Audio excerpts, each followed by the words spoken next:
Здравейте, приятели! Аз съм Петър от онлайн аптека Home Pharma и в днешното видео ще ви покажа най-новият член в семейството на Microlife с техните апарати за измерване на кръвно налягане. Това е A7 Touch BT. BT ще рече с Bluetooth. Ето това е най-новият апарат. Той е наличен вече в България от началото на януари и лесно може да си го закупите. В днешното видео ще отворя кутията, ще видим какво има вътре и ще направим един тест на апарата. Нека да започваме. Така, взимайки кутията, първото нещо, което виждаме е, че апарата не е в обичайния бял цвят, ами е черен цвят. Има AFib, което знаете е функция, която засича присърдно мъждене и ви сигнализира за евентуална опасност за вашето здраве. Има функция MAM, което са 3 измервания с едно натискане копче. В комплекта има адаптер, с който може да го включите и да работи директно към контакта.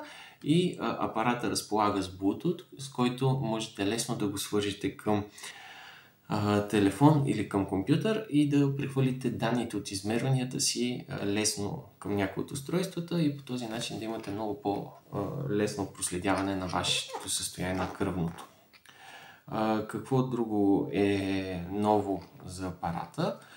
Той е с подсветка. Мисля, че от Microlife е първият им апарат, който има подсветка, което ще рече, че екрана свети и можете дори и в тъмно да си измерите кръвното.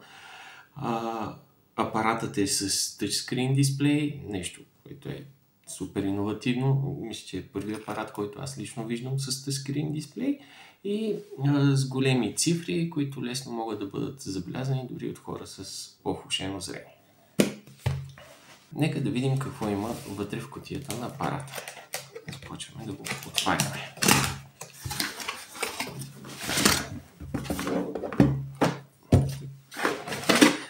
Вътре в кутията можем да открием самия апарат, който е в доста прилична чанта. Има книжка с инструкции как да го използвате. Имате обичайните неща, които има във всичките комплекти на Microlife. Така, аз търсих български език, като си има цяла отделна книжка, която е с превод с инструкции как да използвате апарата. Така, да продължим натам. Видим какво има вътре в самия кълъв на апарата, който между другото е доста готин. Малко големичък изглежда, но е доста добър. Така, вътре е сложена гаранцията. Задължително, както всички други апарати на Microlife, фирма Самоконтрол дава 11 години, което е вау. Ето това е да си сигурен в качеството на твоите продукти. Така, сега започваме да вадим.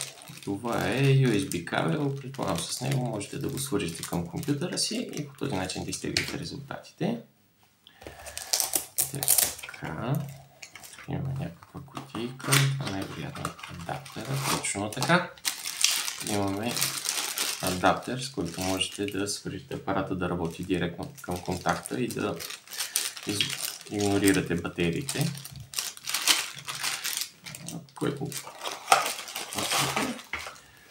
Така, това е някаква стойка за апарата. Ето го и самия апарат. Изглежда доста тъничък. Вижте колко е тънък само. Вижте колкото палеца. Но в същото време с доста голям дисплей. Така. И това е маншета, който маншет, за разлика от повечето апарати на Microlife, е твърд конусовиден. Вижте как изглежда. Има още една фирма, която предлага апарат с подобен маншет. Явно от Microlife са решили, че и те трябва да имат такъв маншет. Готови сме и да ви покажа и с самия апарат как изглежда. Ето, това е дисплея, който е доста голям. Ето, сравнение с моята ръка. Свързал съм с маншета. Другите изходи, които има на апарата, е стандартните за адаптера. Тук е за USB-то. Има да се заключи и отключи, т.е. да може да не се натисне без да иска някое нещо от дисплея и отстрани е за 1 или 3 измервания, т.е. функцията MAM. Маншетът, както ви споменах, е конусовиден. Ето каква форма стои по принцип, той няма как да бъде сгънат. Това нещо значително улеснява поставането на ръката. Ето ще ви демонстрирам как става нещото. Така, и сега е време да направим и едно измерване на кръвното налягане. Както казахме, апаратът е с тъчскрин дисплей.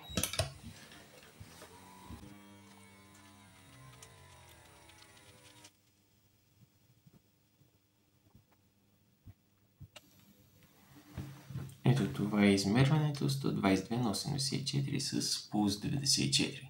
Имайки предвид притеснението от видеото, съм изключително впечатлен, че този път няма да се налага да викаме линейка за мен.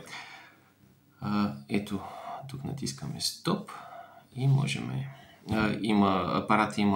Апарат има обичайния светофар, който ви показва в коя стойност се намира, т.е. дали вашата стойност е добре или трябва да се притеснявате. От тук се сменя потребителите. Дали е потребител 1, потребител 2, апарата има памет за 2 потребители по 100 измервания и, както казах, апаратът е с подсветка. Какво мога да ви кажа за апарата? Дали ми харесва?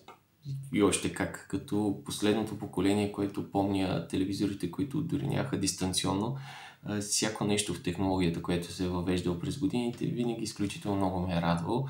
И аз съм от хората, които харесват и разчитат на технологиите. В тази връзка смятам, че е изключително иновативно тъчскрин дисплея, функцията FIP, която засича пресърдното мъждене, маншета, който е изключително удобен и лесен за поставяне, това, че екранът е с подсветка и можете и в тъмното да виждате, апарата наистина си заслужава. Ако това видео ви е харесало, последвайте нашата Facebook страница или нашия Instagram профил, където може да намерите още много полезна информация.